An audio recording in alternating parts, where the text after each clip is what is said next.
This is Outrageous History.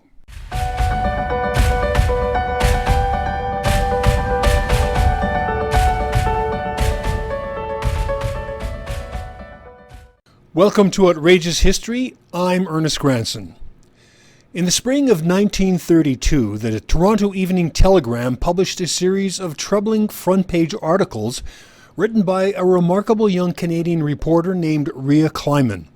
The articles described Rhea Clyman's observations as a Moscow correspondent of the famine created by Joseph Stalin's so-called 5-year plan to collectivize the USSR.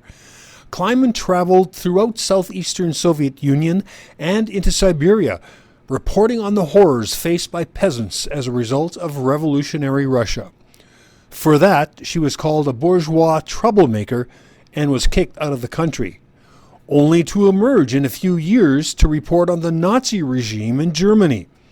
But for all the extraordinary reporting she accomplished in those years, she seemed to die a forgotten woman in 1981. Yars Balin, director of the Canadian Institute of Ukrainian Studies at the University of Alberta, stumbled upon some of Clyman's articles during his research and decided to document her life and career. And Yars is with us today. Yars, thanks for being here with us today. Thanks for having me. So Yars, you really had to dig deeply to find out what happened to Clyman after her last period of reporting in Germany. What was it that led you to put so much effort into uncovering the life of Rhea Clyman? Well, the more I learned about Rhea's life, she was a revelation when we discovered her in the first place, which was part of a research project that we're doing on the history of Ukrainians in Canada in the interwar period. And as part of that, I was curious to know what the Canadian press was reporting about what was going on in Ukraine, particularly during the years of the famine, 1932-33. So we began going systematically through newspapers in major Canadian cities. And one of the newspapers we eventually got around to was the Toronto Telegram. And a couple of students that I had hired to go through the paper because it's not digitally accessible. It was sitting at a microfilm reader going page by page. They found a couple of articles by Rhea, which when I saw them, I thought, oh, this is fantastic. This is really interesting. And there's obviously more. As it turned out, there were 22 articles in that particular series. And then we found even more in a second series of articles by her. So that was a kind of a surprise, or not a serendipitous. It was we were looking for materials, but she was totally I'd never heard her name or anything. So, and then it was like starting to say, okay, so how did she end up there? How did she develop this understanding of the Soviet Union? I started asking all these questions, and there were all these, I made certain assumptions. I said, well, she probably had some East European background. She was Jewish. A lot of Jews immigrated from Eastern Europe to Canada. That turned out to be true. And it went from there. And then the more I got into learning about her life, the more I identified areas where no information was available, or little information, or there was contradictory information, because sometimes in her own accounts of her life, she fudged a few things, deliberately or not, or it got fudged by reporters reporting her story. So I then began digging deeper and deeper and finding more and more details about her, but it's an ongoing process, actually. So Rhea was Canadian, but as you mentioned, from Eastern Europe. She was born in Poland, and you mentioned in your article that her life as a child here in Canada was difficult. She wound up working in a factory as a child, yet she found a way to educate herself. Do you think maybe that childhood hardship prepared her for life as a foreign correspondent? Absolutely. She, the first time tragedy struck is when she was 6 years old, and she attended a Victoria Day parade in downtown Toronto. And I guess in the crowds as they were jostling to get on streetcars, she fell under a streetcar and ended up having a leg amputated below her knee, her left leg. And so she was in hospital for a long time. This is a horrible thing to happen. She was then 11 years old when her father died. Now, her father was an immigrant. The family lived basically in an immigrant ghetto just north of Toronto City Hall, when they moved first to Canada. But he had some heart problems or whatever, and he died as a young man when she was 11 years old. At that point, I mean, she emigrated with two older brothers in 1906 to Canada. They had another three children in Canada, so she had, these siblings.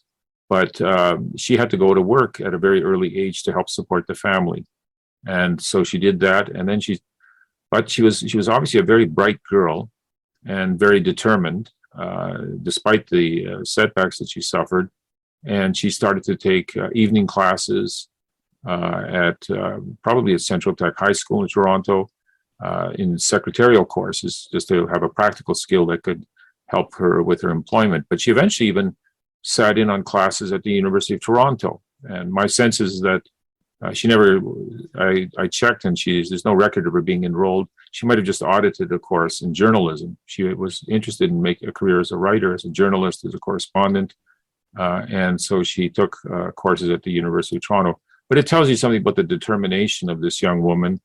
And it comes from this hard life that she had in her childhood, that she overcame these things. And I think that really contributed to her confidence and drive.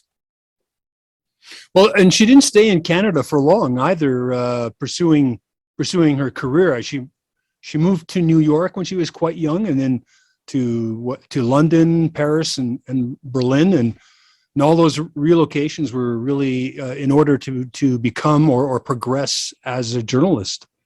Absolutely, she had very broad horizons. She was ambitious. Toronto was too small a place for her to fully realize her ambition. So she went to New York.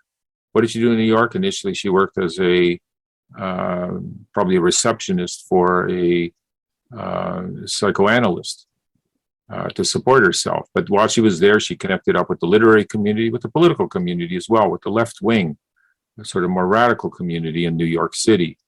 But she was only there for a year because her real goal was to go to the Soviet Union.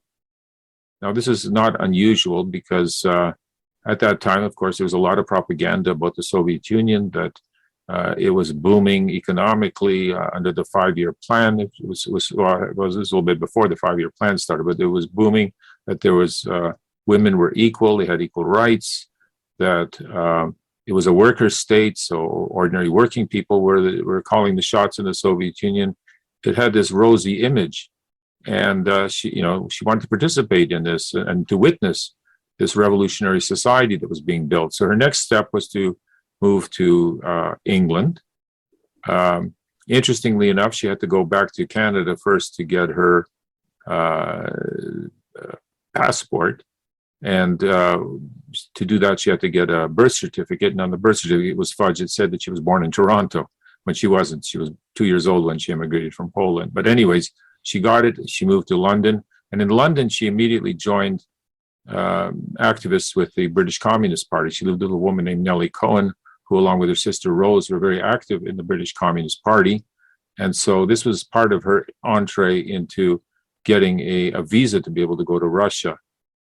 She was in London for a year and then decided to take French classes and got a student visa to go to Paris. So she spent some time in Paris. When that student visa ran out, rather than returning to England, she went on to Berlin and parked herself in Berlin for 3 months, picked up some German while she was there. And this was at a time when, of course, the Nazis were very active and in clashing with the socialists and the communists on the streets of Germany. So it was a very dynamic time. But her real goal was that she was very thrilled when she finally got word that she had a visa to go to Moscow. And so on December 23rd, 1928, she boarded a train in Berlin, arrived in Moscow, and then spent the next 4 years in Russia, in the Soviet Union. But when she made that trip to Moscow to become a foreign correspondent, she really didn't have any experience at all as a reporter at that time, did she? I mean, how did she manage to pull that off? No, she didn't, and that tells you something about her again, that she was supremely confident in her abilities.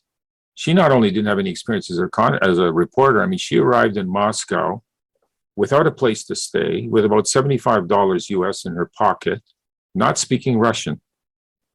And she just got off at the train station, was wandering around the train station. Some Russians saw her, this woman obviously needed help. He knew about 3 words of English. But they figured out that she needed help. So he guided her across the street to the Grand Hotel. And there they introduced her to the wife of a Chicago Daily News correspondent named Negley Farson. And they took her in, the Farsons, and she slept the first night in their bathtub. And through his connections, they found that she got a place to stay in a Quaker house, a house that the Quakers put people up in. And it was probably through his connections that he introduced her to Walter Duranty of the New York Times. Now, he was the New York Times correspondent. He was huge. He was one of the most famous journalists of his time at that point in his career. And he agreed to take her on as his assistant. And she then spent 9 months working as his assistant, meaning being his gopher, picked up Russian. She obviously was adept at languages, picked up a good working knowledge of Russian, but also learned the craft of being a journalist, because how to structure a story and write it up and everything. And after 9 months, she was ready to go off on her own, which she did, and establish herself as a freelancer, not as an official correspondent, but she started selling articles first to the London Daily Express, then to other publications, and was able to support herself. I mean, she was paid in Western dollars, which went a long way in the Soviet Union at that time. And she was tough. She moved in with a Russian family in what is called a communal apartment, where there were like 14 people living in basically 2 rooms. She had a room to herself, but they shared a kitchen and a bathroom, and they were little kids. And this was not an easy home situation, but they were a genuine working class family. And that gave her a perspective on the Soviet Union that other Western journalists lacked, that she saw how the ordinary working people struggled to survive in this so-called worker state, and that it gave her an insight into the workings of that society. And in the process of living there and doing her work, she gradually, even though she came as an enthusiast, she thought, this is great, I'm here, it's going to witness this wonderful revolution. But it only took her about 6 months. After 6 months when she was there, she was already beginning to be very skeptical of what was going on in the Soviet Union. Now, she made 2 major trips during her time in the Soviet Union, by train to Siberia, I believe, to the north, and then by car, an amazing trip by car to southeastern Ukraine and northern Caucasus, and that's, I believe, mainly between the Black Sea and the Caspian Sea. Can you describe those journeys for us, and what she saw and heard from speaking to the peasants and workers, and her feelings that she came to have about the situation in those areas? Certainly. In late June of 1932, she traveled by train in the company of another woman that she had gotten to know, an American woman who had come several months earlier from the United States to work at basically a Russian or Soviet propaganda newspaper in English called Moscow News. And they traveled from Leningrad to Karelia, which was a part of the Soviet Union that they had been basically the Tsarist government had annexed from the Finns. It was mostly Finnish. And they visited the Finnish workers who were there, because many communist Finns from Canada and the United States had moved there because they wanted to take part in this wonderful revolution. So she visited with them, and then she managed to she broke free from her friend and managed to make her way to a place called Kem on the White Sea. And this was the administrative center both for the Karelian Timber Trust. Even though they told her there was no timber activity in the area, that turned out to be untrue. But it was also the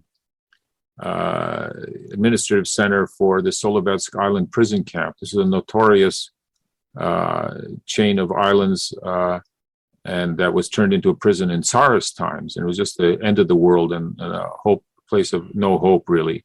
And the Soviets took it over and used it to incarcerate thousands of political prisoners.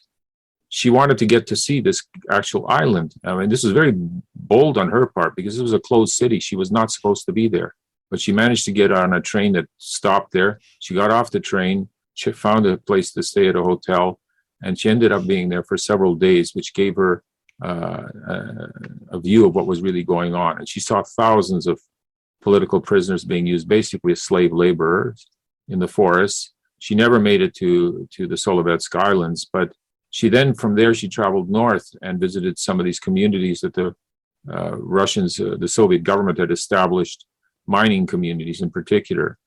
And again, using slave labor or people who had fled, already were fleeing the effects of famine in Ukraine. She ran into Ukrainians there who, talked about the famine that was going on in Ukraine.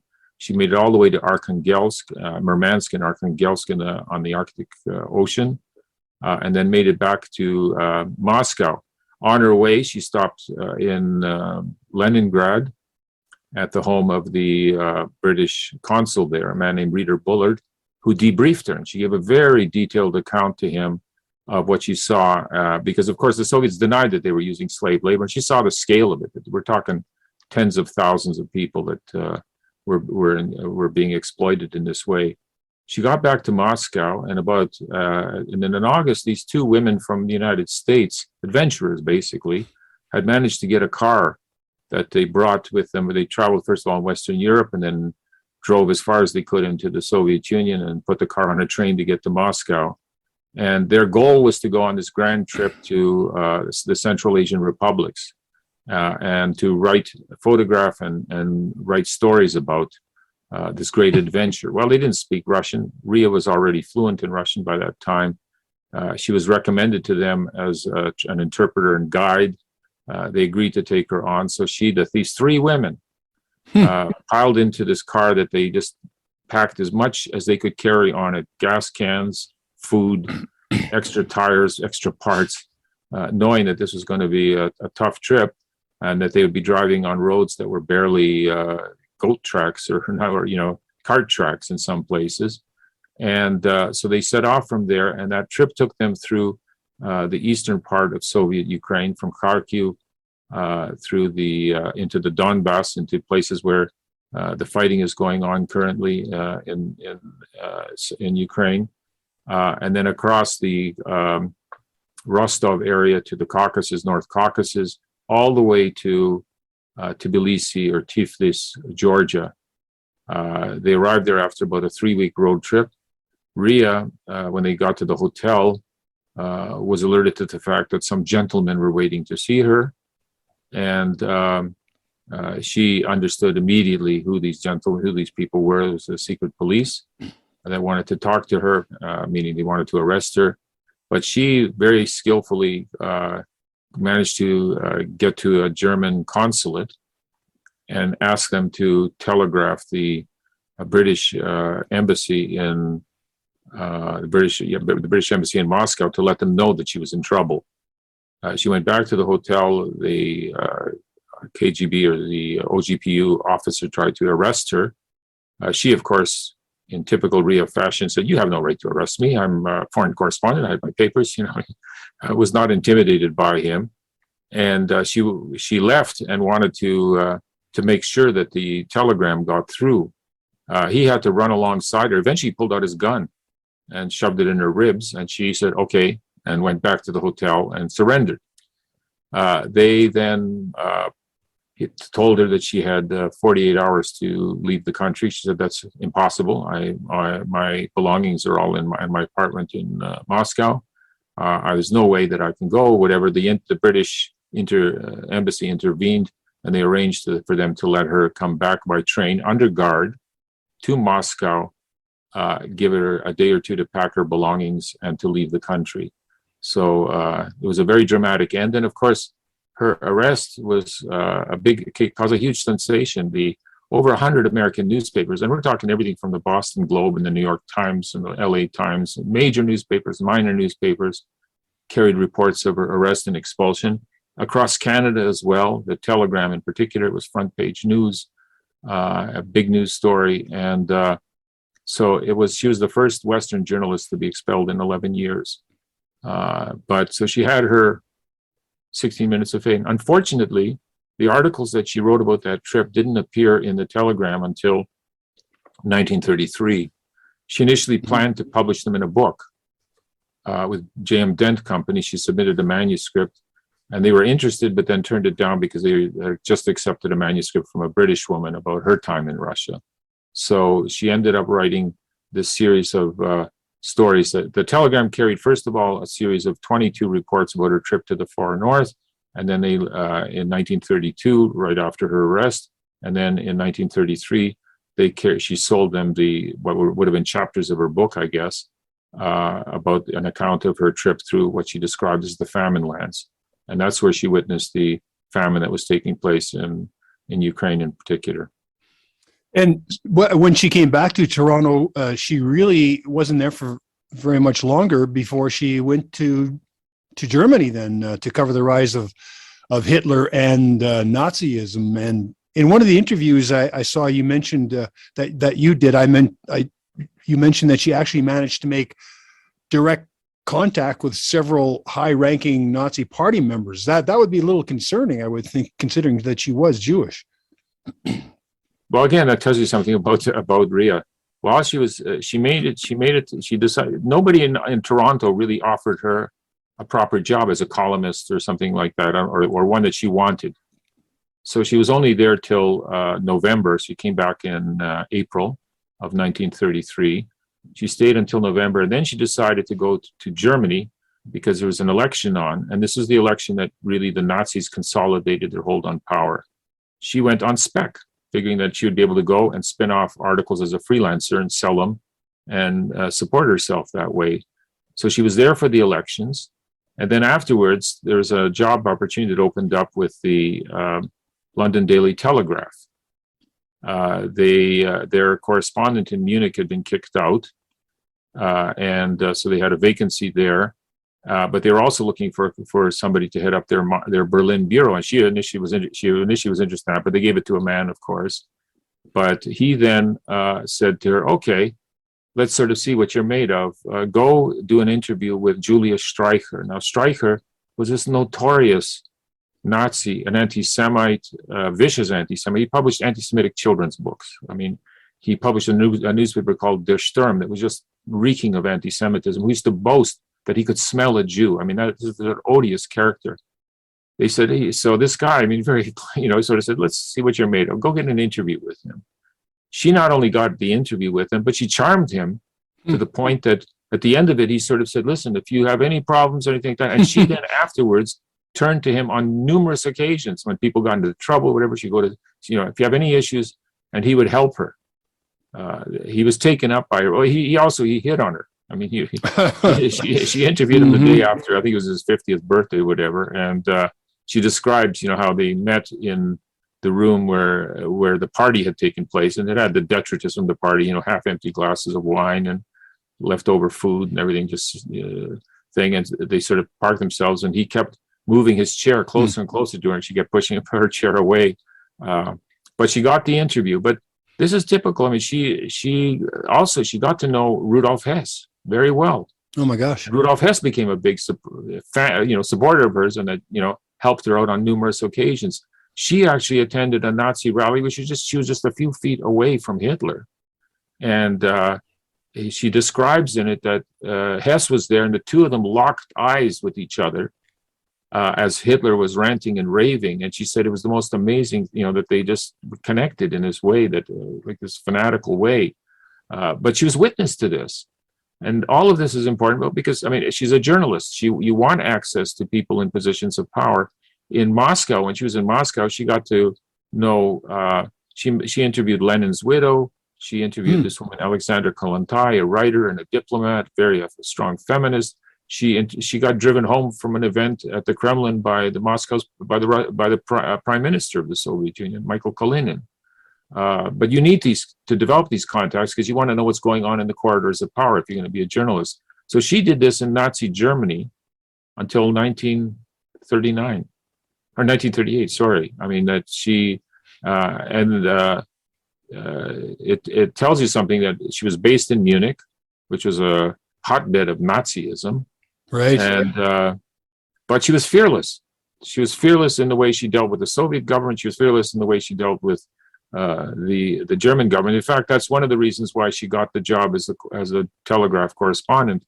Was that they said, well, you know, you learned how to report from one totalitarian dictatorship, so you should be able to do it from another one, and she did. But I guess what's disappointing is that despite all this groundbreaking journalism, when she came back from Germany, then she again ran into dead ends when it came to finding work as a journalist in North America. And then, so what eventually happened to her? Well, again, Rhea's life, nothing is straightforward in Rhea's life. The first thing that happened is she flew out just a few days after Kristallnacht, the night of the broken glass, which was a big pogrom targeting the Jews of Germany.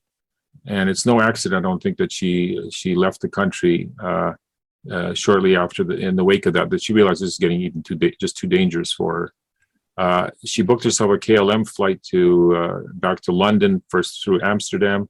The plane crash. She survived the plane crash. Oh. There were 6 people killed on the plane. And I've seen photographs of how anybody walked away from this plane crash is amazing. She survived it. She was injured. The Daily Telegraph, to their credit, offered her a position as their correspondent in Canada. First time they had a correspondent in Canada. So she took it and she moved first to Montreal. It lasted, I don't know how many months, maybe a year. She then moved back to Toronto. She had a radio program there. She was doing some stuff. But again, nobody was really offering her anything. So in 1942, she moved to the United States, hoping to continue her journalistic career there. But she was, a woman, single woman. She had never been really, other than the Daily Telegraph, but very much of her career was as a freelancer. So she didn't have a big news organization behind her or anything. She had no pension or whatever. And so she then had a tough go of trying to work as a journalist. So she ended up taking numerous jobs over the years, selling stocks at one point, doing temporary secretarial work, which she hated. Sometimes she quit. Sometimes they fired her because she was indifferent to her work. But she worked for McCann Erickson, writing, I guess, or editing advertising copy for a while. Looks like she says that she worked for Reuters. They have no record of her working for them. But again, it might have been some freelance work that she was doing for them. But she basically kind of disappeared. She still remained active in an organization called the Overseas Press Club for foreign correspondence. And they were based in New York. And so she was very active with them. But her later years were not easy, but again, this woman was tough. What's interesting is in the correspondence that I've read with her, where she describes the situation, it's done without any self-pity. She just is matter of fact, and she accepted things the way she was. She was quite poor when she died, and it took a while to get all the information about her death in particular. And there's still some open questions about that I'm pursuing. Well, that was going to be my question. I mean, how complete do you feel the information is that you've been able to dig up? I mean, do you think is there anyone out there who might have first-hand knowledge about her or knew her personally? Well, the number of people knew her. Yes, I have been in touch with family.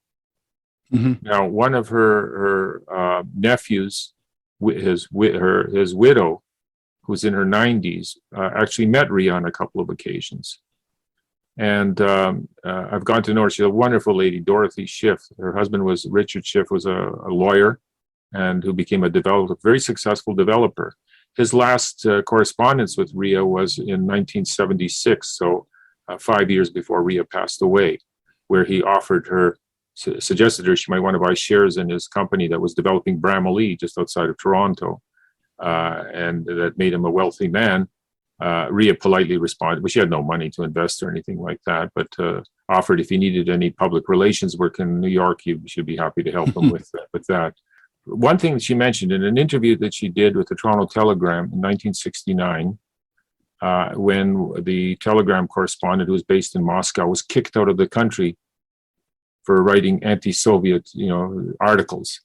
So somehow somebody dug up the files, I guess, whatever, saw that she had been kicked out on the same basis, and that she had been writing for the Telegram way back when. So they talked to her. And in that interview, she mentioned that she had written a memoir and that she had shopped it around, but that nobody was interested because there wasn't a lot of any sex or, whatever in it that they wanted. Would love to find out what happened to her memoir. I'd love to find out what happened to her personal effects. Who handled her funeral and everything. Well, it took a year of digging, but we finally managed to get from the New York Office of Records her death certificate. None of this is straightforward because she had no children. She never married. So there are no direct blood relatives of hers. And that's part of the requirement. But we pried out the copy of her death certificate, learned that she was in a Jewish senior citizen home when she died, that her funeral was handled by an undertaker in New York, that she was cremated in New Jersey, that a lawyer who has now been deceased 20 years handled her affairs. We've been tracking down all these leads to find out what happened to her personal effects.